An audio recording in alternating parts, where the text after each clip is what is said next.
This would actually be the second time that I reviewed Wii Sports Club. Before, there was only 2 sports that you could play, tennis and bowling. Now they made the other 3 available to play, so I thought it'd be fun to go back and finish up reviewing this title. This is an HD version of the best-selling Wii Sports game for the Wii. I spent many hours playing baseball and golf for the original game, so I was really looking forward to the updated versions. You choose a club to join before you start up the game. Most likely you're going to join a club based on your area, but it's up to you. The clubs are there as a way of having a competition. It's a bit interesting to see how different clubs are doing in different sports, but really it's something you're not going to look at more than once. Now there are 3 new sports to play. If you want to hear about tennis and bowling in detail, go watch my first part of my review of this game. I'll put a link to it at the end of this video. Quickly, I'll say that tennis was a lot of fun and it was very fast paced. Bowling can get a bit boring at times, but the controls were perfect. Now let's start with golf. Golf is a sport where you hit a small ball into a hole often in the distance, in the least amount of hits. I love playing golf games, and I like the original game's version of it. Now there are 3 courses that you could play with 18 holes apiece. Now they decided to get a little creative on how you had to play the game. You had to put the gamepad on the ground, and you would see a ball on the gamepad, and you pointed your Wiimote towards the ground, and you made the movements of swinging a golf club at the ball on the screen. On the gamepad you can see how your club is turning depending on the way you held it. Plus there's a power bar that shows you how much energy you're putting into a swing, and the direction you're hitting it based on the way that you hit it with your club. In theory, this is a good idea, as it made it more like a real game of golf. However, in execution, it sucks. This idea only works in real life when you can personally feel how hard you're swinging your club. It doesn't work as a viable way to play a game. It's distracting at the least, and it takes all the fun out of this sport. The controls would often get screwed up, so the way that you're swinging your hands would not be correct with the way the ball gets hit. You can reset your stance, but it still seemed off. I enjoy looking at my character and seeing how much he's pulling back on the club or how the club is turning. You could do that fine without the need of the gamepad. Just look at the TV screen. The problem is the TV screen doesn't have a power bar, so you have no context on how hard you're hitting the ball until you do it. Why not have a power bar on the TV screen and the gamepad? That would give people the option to play the way they wanted. If that was an option, this game would be 100 times more fun to play. I started ignoring the gamepad and just looking at the TV screen and gauging my own strength and hits. And I actually started getting better scores, just by totally guessing. Now the online game was great. You could play a 3 or 9 hole game. You would play with 2 other people and it felt quick enough so it didn't feel like a drag to play, unlike the bowling game. Plus if you want to play the single player game, it can be played with up to 4 people.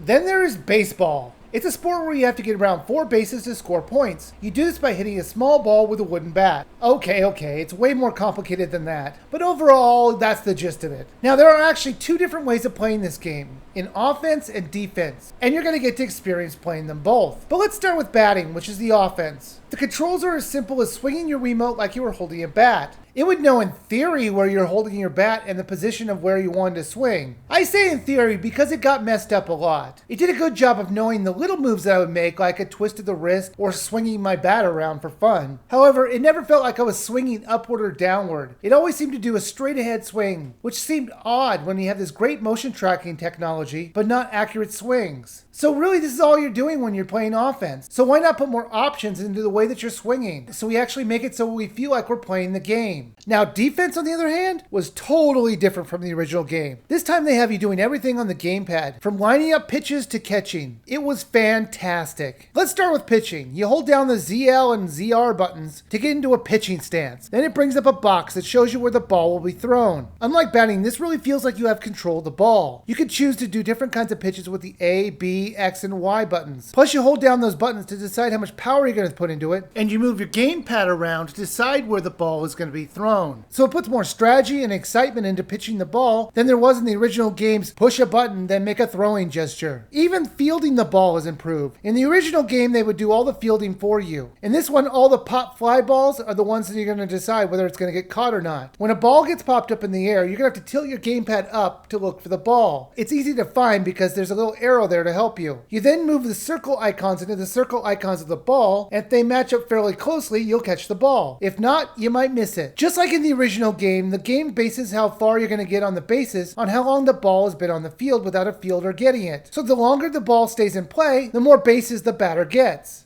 One of the things that I liked was that sometimes the pitchers would get tired, so you're not just going to want to throw out fastballs all the time, or there might be a real problem in the second and third inning of your pitcher getting tired. The online games were just as fun, and it played just like the single-player game. This sport can only be played with 2 people, but that's not really a big surprise since it would pretty much be chaos any other way. Then finally there is boxing. It's a sport where you hit another person through 3 rounds to try and knock them out. If you saw my review for the original Wii Sports, you're gonna know I didn't like boxing at all. Using the nunchuck didn't work as a second hand, and the cord would often get in the way, and overall, it was just kind of boring to play. This time they changed up the controls. You can play one or two-handed. That means if you want to play using both of your hands, you're gonna need 2 Wiimotes. And really playing both of these modes, this is the option that you're gonna want to go with. When I played one-handed, it always felt like I didn't have control of my character the way I should. You only have control of your most dominant hand. The other one is just kind of there, not doing anything. Two-handed, you can mix up the punches and jabs on different hands. You hold your Wiimote tilted to the side like you're making a pyramid, and the game reads where you are. You then move your gloves to block punches, or you can move your body to dodge punches. Now the game is as simple as hitting the other character until the other person's life bar is at 0, and just hope they don't get up. I really wish to say that there was more to this, but there really isn't. You could do different kinds of moves, but they were a bit dubious on when they would work. I would say the game would read my normal punches 90% of the time, but when it came to jabs or uppercuts, since the movements were a little bit more complex, like moving your Wiimote in a curving motion, it would do it accurately about 60% of the time. You could play this online in one or two-handed mode, and just like the other sports, it worked just fine. The one problem I would say about the online mode, and this is true of all the sports in this collection, is the lack of voice chat. Some of these games would have been greatly improved with the addition of voice chat. There is text chat that has preset taunts or congratulations, but most of the time I didn't even bother using these. If you choose, you can get Miiverse posts throughout this game, and that was fun. However, it often repeated the same Miiverse posts over and over again, so that could get a little irritating. In addition to the regular games, there are multiple training exercises for each of the sports. Each of the training exercises focused on a different part of the sport for you to improve on. Sometimes the training exercises were as simple as punch an object like in boxing, but at other times they had fun twists to it, like chipping bingo for golf or mystery box pitching for baseball. They did a good job of improving the ways that I played the sport while keeping it entertaining. Unlike most Nintendo games, this one comes at a strange cost. You can play all the games for $1.99 a day, or you can have unlimited time on one sport for $9.99. Baseball and boxing are sold together for $9.99, so I'm guessing Nintendo realized no one's gonna buy boxing, and they just kind of threw it on as an extra when you bought baseball. They're kind of like, okay,